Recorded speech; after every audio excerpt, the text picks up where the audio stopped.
उत्तराखंड की हम बात कर लेते हैं। वित्त मंत्री प्रेमचंद अग्रवाल ने सदन में वित्तीय वर्ष 2025 से 26 का बजट पेश किया। ये बजट करीब 1,01,175 करोड़ का है। इस बजट में कृषि, ऊर्जा, इंफ्रास्ट्रक्चर, कनेक्टिविटी, आयुष, कृषि और पर्यटन जैसे 7 मुख्य क्षेत्रों पर जोर दिया गया है। वित्त मंत्री ने यह कहा कि यह बजट राज्य की आर्थिक दिशा और नीतियों को भी दर्शाता है। यह बजट 1,01,175 करोड़ का है, जो पिछले बजट से काफी ज्यादा है और इस बढ़ोतरी से राज्य में विकास कार्यों को गति मिलने की उम्मीद है। तो राज्य में विकास कार्यों को गति मिलने की उम्मीद है। उत्तराखंड के बजट को लेकर ये खास बातें कही गई हैं, जिसमें इंफ्रास्ट्रक्चर पर जोर दिया गया है।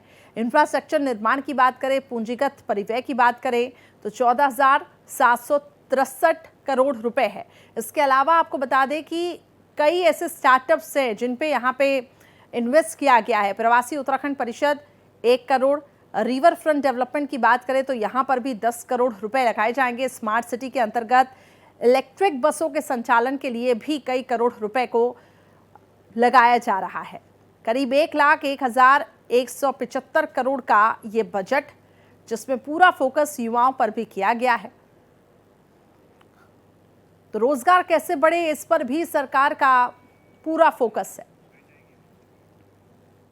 हरिद्वार औद्योगिक क्षेत्र में 194 करोड़ रुपए की लागत से फ्लैटिड फैक्ट्री का निर्माण किया जा रहा है।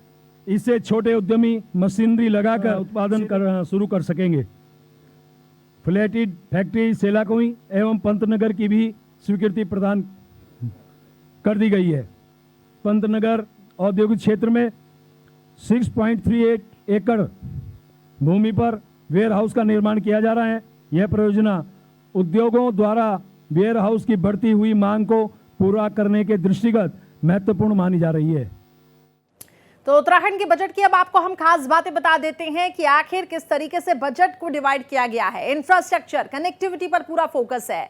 पूंजीगत परिव्यय में 14,763 करोड़ रुपए यहां पे लगाए जाएंगे। इसके अलावा UIIDB को हरिद्वार ऋषिकेश विकास के लिए रखा गया है।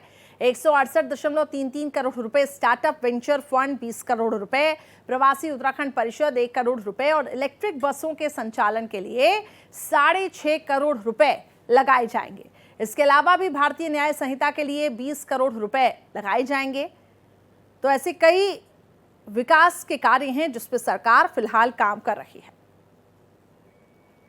सौरभ भाटिया हमारे साथ अब देहरादून से जुड़ चुके हैं। सीधा उनसे जाते हैं उत्तराखंड के बजट को लेकर आखिर लोगों का क्या कुछ कहना है, सरकार का ये बजट किस तरीके से देखा जा रहा है। Saurabh, over to you. इस बजट को आखिर किस तरीके से देखा जाए, जिसमें युवाओं पर फोकस करने की सरकार ने कोशिश की है। आज उत्तर प्रदेश का भी बजट आया, उत्तराखंड का भी बजट है। हालांकि उत्तराखंड का बजट जो है वो उतने वेटेज का नहीं है, लेकिन फिर भी सरकार की कोशिश है कि विकास कार्यों पर पूरा फोकस किया जाए। करिश्मा, देखिए, पिछले सालों के अगर बजट की बात की जाए तो 85,000 करोड़ का कुल बजट उत्तराखंड का था। इस बार इसे बढ़ाकर 1,01,175 करोड़ कर दिया गया। यानी कि जो है सरकार के द्वारा उन तमाम सेक्टरों को छूने का काम किया है जिससे लोगों को सीधे तौर पर लाभ मिल सके।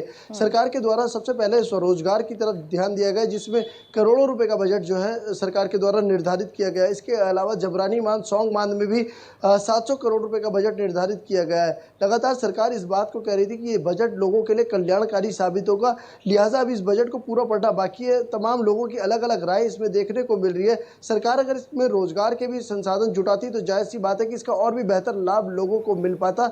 इन तमाम चीज़ों को ध्यान में रखते हुए इस बजट को देखा जा रहा है, जहां सरकार इसे कल्याणकारी बजट बताते हुए तमाम सेक्टर को छूने का काम कर रही है। सड़कों के जाल की बात की जाए तो हजारों किलोमीटर सड़क जो है इस बजट के द्वारा जो है बनाई जाएगी। इसके अलावा हेल्थ सेक्टर में तमाम आधुनिक जो अस्पताल है उनको बनाने का तैयारी की जा रही है। शिक्षा के क्षेत्र की बात की जाए तो नए स्कूलों का जो है निर्माण की बात आ रही है। स्कूलों को कैसे बेहतर किया जा सके, उन तमाम क्षेत्रों पर जो है काम किया जा रहा है। पर्यटन की बात की जाए तो पर्यटन की तरफ भी सरकार का बहुत ज़्यादा फोकस दिखाई दिया इस बजट में, जिससे ज़्यादा से ज़्यादा लोग जो है पर्यटन से जुड़ सके। पर्यटक जो बाहर से आता है, जो राज्य सरकार की मूल जो बैकबोन कही जाती है, जो यहाँ पे जो रोजगार स्वरोजगार को जो जोड़ता है, जो इनकम का सबसे बड़ा सोर्स माना जाता है, वो पर्यटन माना जाता है। पर्यटन को कैसे छुआ जाए, कैसे जो उसका लाभ लोगों को मिले, इन तमाम चीज़ों को ध्यान में रखते हुए बाकायदा इस बजट को तैयार किया गया है। जी।